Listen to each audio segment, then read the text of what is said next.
Hi, I'm John Sinton from ProgressiveVoices.com. We're a progressive media aggregator and portal on the internet and on your smartphone. It's called Progressive Voices.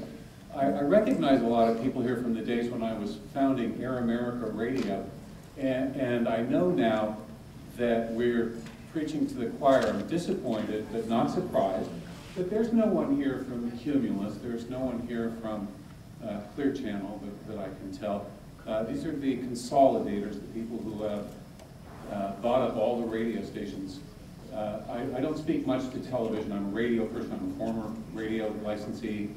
And I do want to take just a second to say to you, Dr. Cox, thank you. 10 years of steadfast service. You've been on the right side of every single issue for the people of the United States, not the corporations of the United States. I really appreciate that. Right. And now, and Commissioner Clyburn, we have high hopes for you. And let me ask you too, if I may,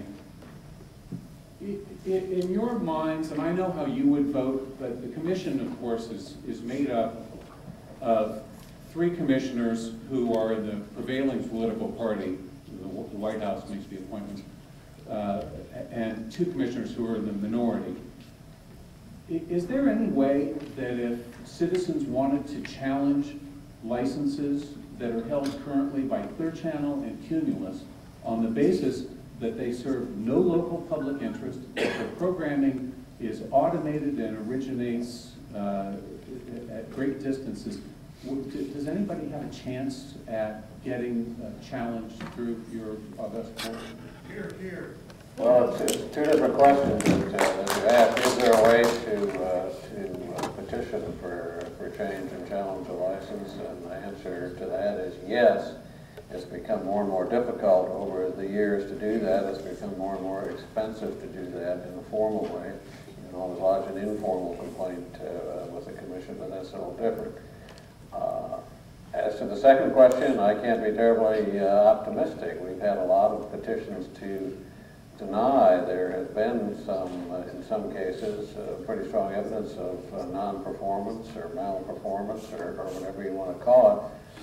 I don't think the commission has a very compelling record on really processing those petitions, and I've been pushing to have serious attention given to some of those. You know, it's not like the commission has to become this onerous and awfully burdensome, constantly interfering regulator, but I think if we would take 1 or 2 of those petitions where there really is some strong evidence and put that licensee on probation and give them a little chance to clean up his or her act, if they're not, give it to somebody who will serve the public interest. I think you'd have to do that about once or twice, and the word would go forth again that there was a cop back on his feet, and we'd get back closer to what that original bargain was between the broadcaster and the American people to their government, free use of the public airwaves to serve the public interest. But you know, the situation that's evolved has become such a bottom line business now. You can go back, though, to when we were a little closer to that original bargain. You go back to somebody like